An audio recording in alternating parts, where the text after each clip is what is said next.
we are there. As a generalization about humanity, the agreed goal of life is either wealth, honours, or physical pleasure. Call this the common conception. But everyone accepts that the very wealthy are no happier than those who have merely enough money, that ambitious people are generally consumed by anxiety, and that the unbridled pursuit of physical pleasure is miserable and unhealthy. And so there is a contradiction between these two positions. It seems obvious that the goals of life must be possessed and enjoyed only to a certain degree, and that to pursue them beyond this degree is always attended with more inconvenience than advantage to a man's self, and often with extreme misery and unhappiness. Call this the better conception. The common conception prevails not because people have come to it by reflection.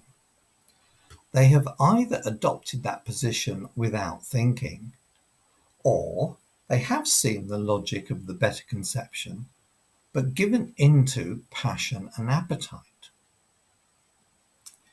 It appears that human beings naturally have both altruistic motives, promoting the good of other people, and selfish motives, promoting one's own advantage.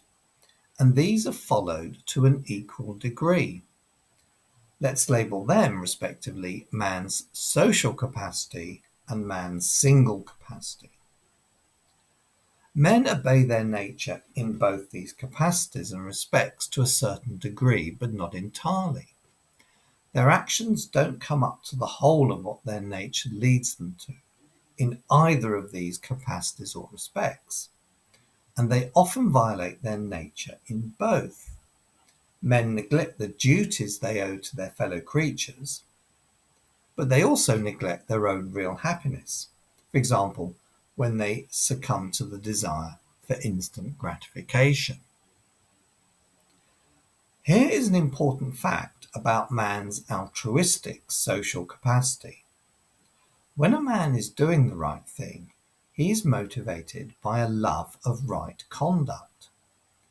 This can be generalized to include all good behavior. People are good because they naturally love what is good. They love the good when considered as something in their own minds. But they also love the good when they discern it in other people's minds. This generalized love of the good is the love of God, since God is that which is perfectly good. Thus, morality and religion come to the same thing. The goal of life, therefore, is not the common conception or even the better conception. The goal of life is self-perfection, and this requires eliminating envy and ill will, cultivating altruism, and loving God.